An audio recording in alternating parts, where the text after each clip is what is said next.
Hi everyone, hope you're well. Welcome back here to Busy Bee Budgets.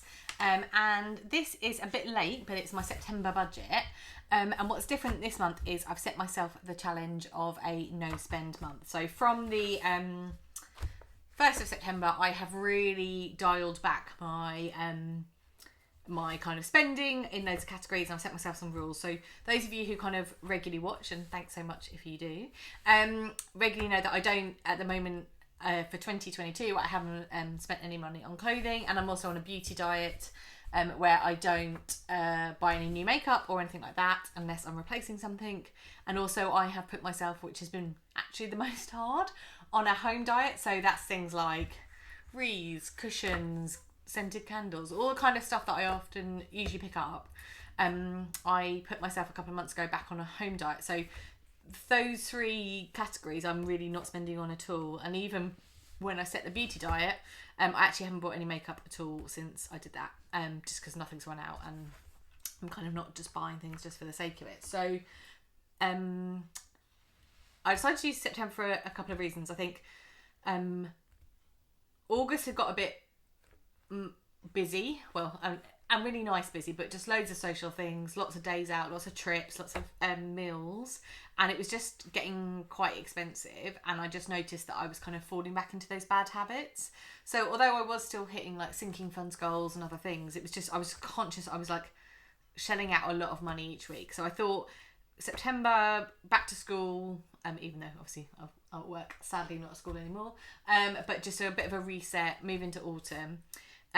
So I decided September was going to be a good month to do it. And actually, we're kind of halfway through now, and I've found it reasonably easy to stick to. And also, I think it's been really good, and I'm really surprised at how much money I can save. So I think that's definitely going to be the focus going on. For October, my salary is going up, and what I want to make sure is my spending doesn't drift back to what it was before, just because I feel like I can afford it. I've got a bit more money each month. So, yeah, so that's kind of it really. So I redid my original budget. So I did a normal September budget, which would have had around £1,200 in variable spending for me. And what I've done is really pare that back. So when we get to it, you'll see that's like down by almost £500 to £720. So there we go. I'll talk you through it when we get there. So I have got a 4-week month for September. It's going to take us through to the 7th of October, which is my next paycheck. Yeah, I'm filming this on mid-September because obviously last week there was a lot going on in the UK and various other bits and pieces going on in our lives, so I didn't film last week. So, but we're already down week 1, and later I'm going to do week 2 cash stuff. So 4-week month for me, which are always easier, aren't they? They always... Well, there's more money to go around for the month, isn't there? So that's it. My salary is down to $5,000 this month, but as I say, from next month it's going up. I didn't have any side hustle income this month as well. August was quiet for my side hustles, but I'm hoping as we head into Christmas that will start to pick up as well.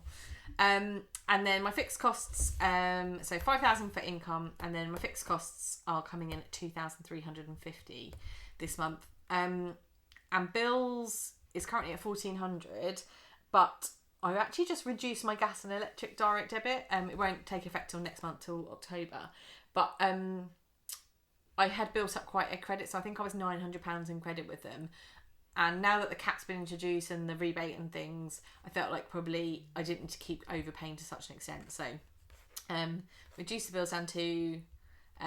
so next month, maybe when I do the October budget, that will come down slightly. I'm going to cancel my gym membership because I'm just not using it enough to justify it. And then everything, so again, that should go down next month. And then these will all remain for a little while longer.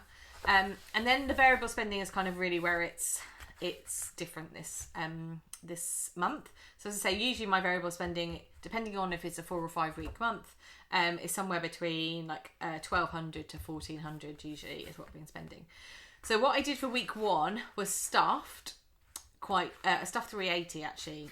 And I stuffed my usual food for 100, but I have been using the Jam Donut app, which I'm a big fan of, and I will pop that in the description. So basically what I'm now doing is pre-buying gift cards for Sainsbury's, which is where I do my weekly shop, and I earn cash back on those purchases. So I'm getting essentially cash back on what I would spend anyway.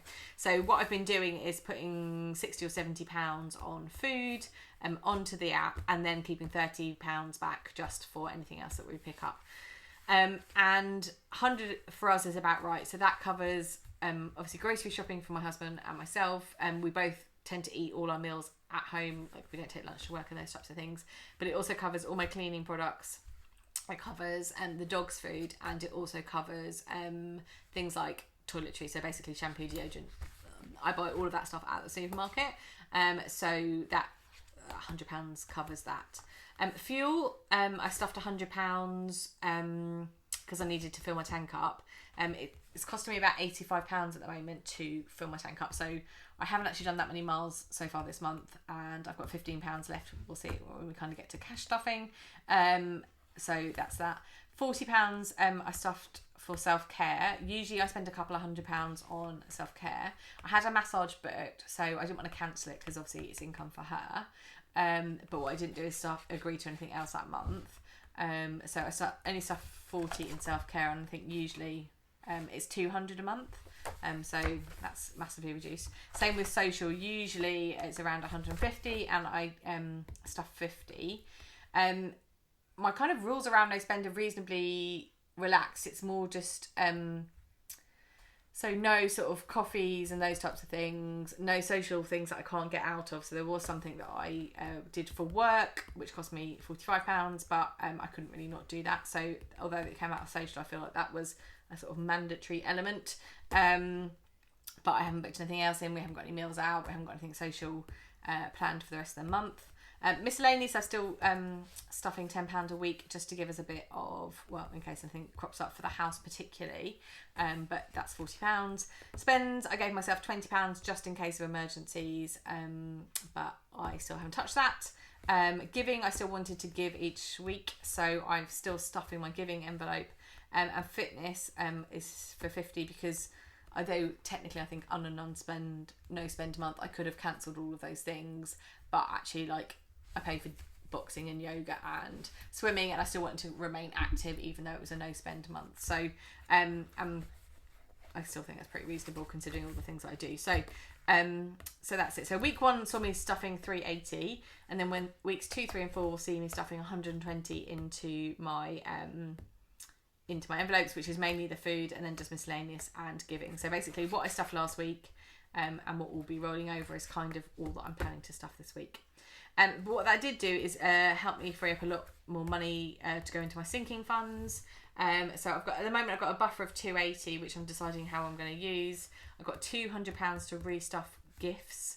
I use a snowball technique for my sinking funds, and I had spent quite a lot on gifts last month, but buying ahead for things. So like one of them was for a present that's actually for November, but it was a girls' trip and we were kind of all putting money in. So that's being replenished. And then the balance is going, £14.50 is going to financial goals.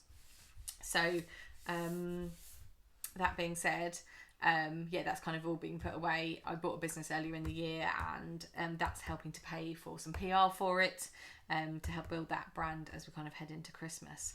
So that is kind of September. So for me, it's a very simplified budget. It's a very reduced budget, but it's really interesting, this sort of extra £500 I've been able to free up, which has been able to go towards the financial goals and other things.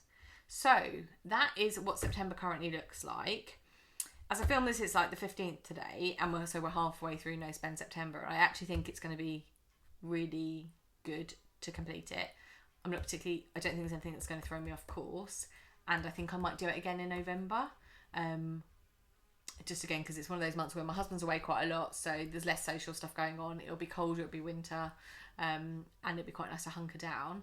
And what I also have done, you will be pleased to hear if you regularly watch this channel, is I've actually started selling things. So I've actually got some income from selling bits and pieces around the house, which I'm going to continue to do. And I think when you have more time, because you're not necessarily going out and doing the social stuff, you can hit your other goals better, like selling things. So I feel like I've got more time this month to kind of do that sort of stuff. So that's about it really for September.